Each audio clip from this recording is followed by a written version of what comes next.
Hello, I'm Damien Barrett and welcome to an AFL.com.au special presentation where we reveal the new rules that have been approved by the AFL Commission. And the man who has been in charge of these significant changes is the AFL's head of football operations, Steve Hocking, who joins us today. Hello, Steve.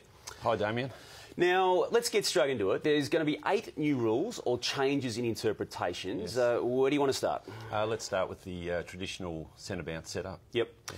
OK, so you've made the changes there. There was talk throughout the course of the year there was going to be 6 in the back line, 6 in the middle, 6 in the forward line. Is that what the rule has come out? Yes, that's correct. If you have a look at the graphic there, it's important that we recognise the fact that there's got to be pairs that actually, a pair of players that start inside the goal square. Yep. And then wingers, they've got to be pinned along that side. We've got a further extension of that whereby there's a certain channel where they can actually populate that part of the ground. So those wingers you're referring to there, they can't move outside of that shaded area there. That's right. That's exactly right. So up and down that wing. And at what point can any one of those players on screen, including the people in the goal square, actually move? As soon as the bounce. Okay. Yeah.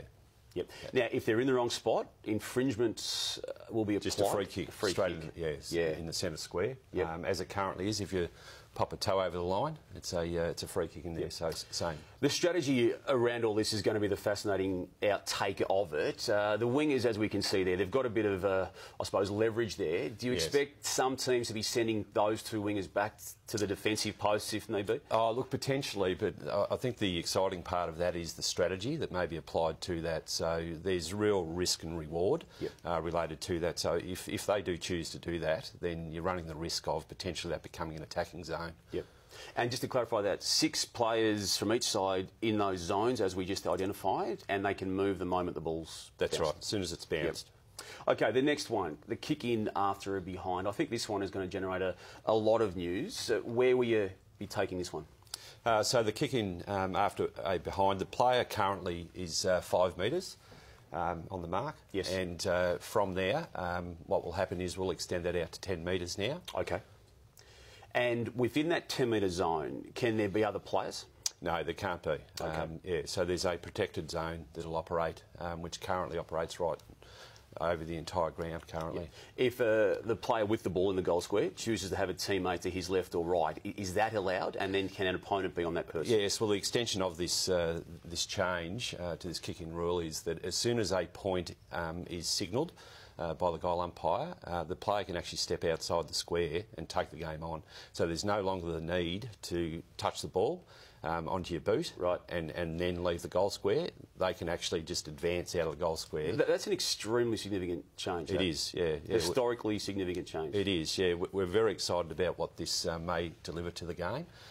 We look at this and feel it's an advanced version of the extended goal square, which everyone certainly was talking about, may come in. We think that we've actually advanced beyond that. Beyond that possibility of the goal square being 18 metres. So a player in this scenario, can step outside the goal square. They can kick or handball the ball into play. So it's just got to run through the goal square, be it behind the field of play or even from the side of the goal square. As long as they cross through the goal square, that's right. They're allowed to even handball as their first point of disposal. Yes, correct. So it's an attacking play that we're now arming that particular player with inside the goal square. So there's multiple options. The other thing is too, with the player inside the goal square, that particular player, if he chooses not to step out the goal square, has got the protection of the goal square, and then can choose to kick it long. And the umpire will call him to play on at some stage. Correct. That's right. OK, the signalling of the behind, the umpire will still do that, obviously. Does the player have to wait until it's flagged, or just the signal itself? Just the signal. OK. We've seen now for a number of years, probably 10 or so years, that there's a bag of balls behind the goals ready for that ball player. steward. Yeah. Does that change? Yes, we're certainly considering, we'll work with clubs on that as to whether or not we speed that availability of that ball being made available to the player. So again, we're trying to put speed on the game, and really get a balance between attack and defence. We're trying to reset that. Yeah, the person taking that kick out or handball out, as it is now allowed under the rules, are they going to become the AFL's quarterback? Possibly. I think the strategy that will roll off the back of this is quite exciting. Having multiple discussions with coaches over the last week or so, and listening to potentially the type of players that they may use in this part of the game is quite exciting for the game. Is this the big one of the 8 changes we've got in your eyes? I think it is. Yeah, I think that when you have a look at the in-out game that currently is sort of in play, and look, we've had a fantastic year, no doubt about that. This is about enhancement. Yeah. How can we continue to enhance what was an outstanding grand final? Yeah. But prize the game open just a little bit further. And just to back over your point you just made, so the extension of the goal square has almost been superseded by these changes. This is the next step of the extended goal square. Yeah, that's how we see it. Yes, definitely. Okay, a couple of quick ones, and we'll get on to the other changes too. Restrictions on the runners and the water carriers within the game. Yeah, I don't think that'll surprise a lot of people. This one, pretty popular too, I think. Yeah, look, I think where we've got to, we want to see just players being able to play and less interference, the coaches, the clubs will certainly still have access. They can do that post-goal. Yep. The runners can be activated at that stage of the game. They need to get off the ground before the ball's bounced? Yeah, they do. And if they don't? Yeah, we'll look at what we implement around that. Okay. We'll make sure that that's adhered to. And the water carriers? They can't water be near carriers, the play? live play, they cannot be on the ground. Again, we just want to streamline it so that the players have the ability to take the game on. Yep. That's the whole purpose behind this. And the key takeout there is runners on the ground only after a goal, and then back off it before the ball's bounced, otherwise free kick or fine. Yep. Or within the play. Yep. Umpire contact, it's always an issue with the congestion that has been in play now for a number of years. What changes there? Yeah, so centre bounce mainly this one. It's certainly, it's a rule that's in place. We're just going to enforce that more in 2019 and not allow players to sit up behind the umpire, directly behind the umpire in the centre bounce. Yep, sort of there's a better policing of what's already there. Yes, yeah. Okay, this one I think is also going to be an interesting one as it unfolds. The 50-metre penalty protection. You're going to offer the player who's given the 50-metre penalty more scope to do what he wants to do with the ball. That's right, yeah. Again, trying to arm the player and the team that have actually got. What we might do here, Steve, is have a look at an incident here where McGovern has marked this ball and is infringed by Jack Viney, who gives away a 50-metre penalty. Yes, yeah. So Viney falls a long way behind McGovern in this scenario. Yep. He's actually inside the protected zone there. Right. Moving forward, McGovern will have the ability to play on wherever he chooses to. At any stage of that. So if he chooses not to take the full 50 and play on at 20 metres because of the options that are So this is the same incident, and you can see McGovern now highlighted. He has the ball. You're saying that he can now access these players who are clearly within his line of sight and line of range at any stage of the umpire taking him back to the 50. That's exactly right, Damien. When we look at that vision there, I think the important thing to point out is currently there's delaying tactics going on around that. A player has won the right for a 50-metre penalty, so we need to arm that attacking team with the ability to take the game on. Yep. That's the purpose of that change. And the way Viney came in from around the sides, as you say, within the exclusion zone, so to speak, we just have a look at it again here. Is he going to be then pinged another 50-metre penalty if he's to do this in 2019? Okay, so he has to remove himself and another player can take the mark. Yeah, so Wiedemann in that situation would come up and man the mark if McGovern chooses. And again, the West Coast Eagles players could run at McGovern in that situation right now, and he can pair off to them. Yeah. That's going to free the game up, I would think. Yes. Okay, marks and free kicks close to goal. This is another one of the changes, Steve. Yes, it is. Yeah, we're quite excited about this one here. We're going to. And this is for the defensive clearances, so to speak. So the player with the letter D on his body there is the man who's got the ball. He's now got greater scope to clear the ball with that increase in distance between himself and the man on the mark. Yeah, what we've found with this one is players have been pinned right in on the boundary line, particularly out of bounds on the full. So in this scenario, you'll be able to take the game on. It opens the game up. It opens up the 45 kick for teams, and again, arming the player and the team that actually have the ball to take the game on. Okay.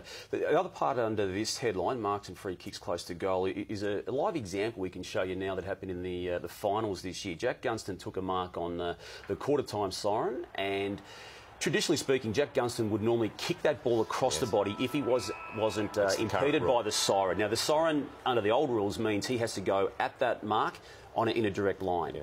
So now, in 2019, even though the siren's gone, Jack Gunston can do what?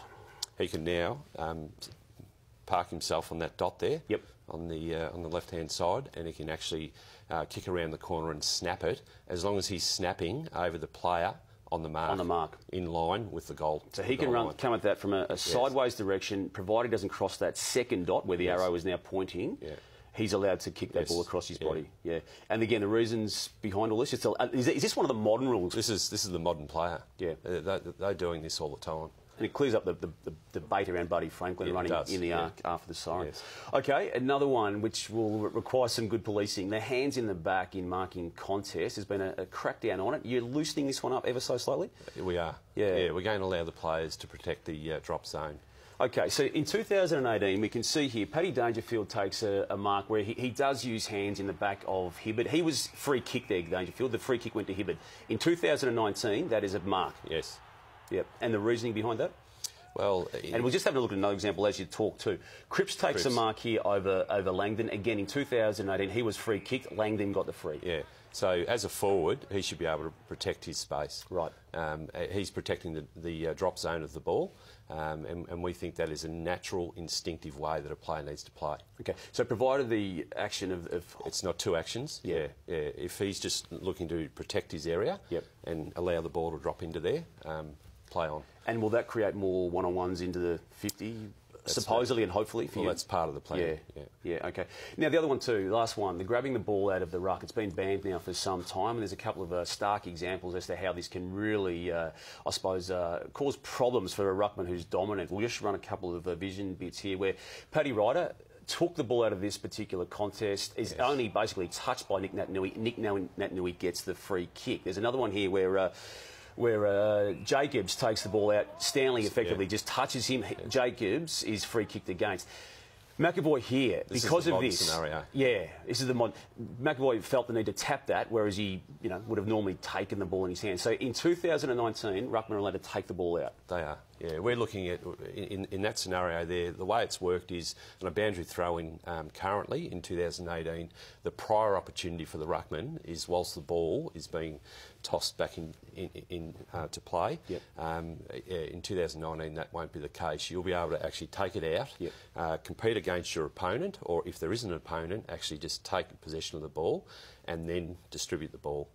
And you'd be tackled but allowed to get rid of it in That's that, right. in that Same holding the ball scenario as it currently exists. That's a big bonus for ruckman.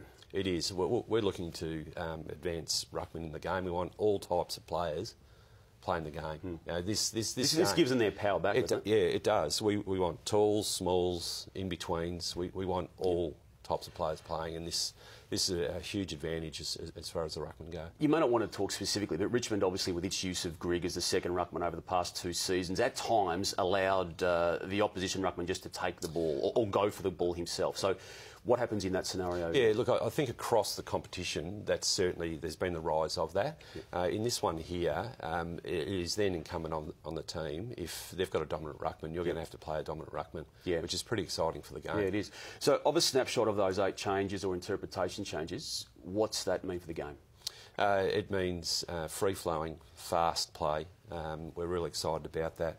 It's, I think what we've been able to achieve here is we've looked after the heritage of the game, but at the same time we're progressing the game as well. That's our role. It's been 10 months' worth of work.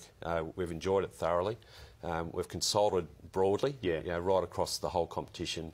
Past, present players, former coaches, media people, competition committee, right through to the executive, through to the commission. I thank them all for their commitment to landing this. Yep, and you'll get your life back. Yeah.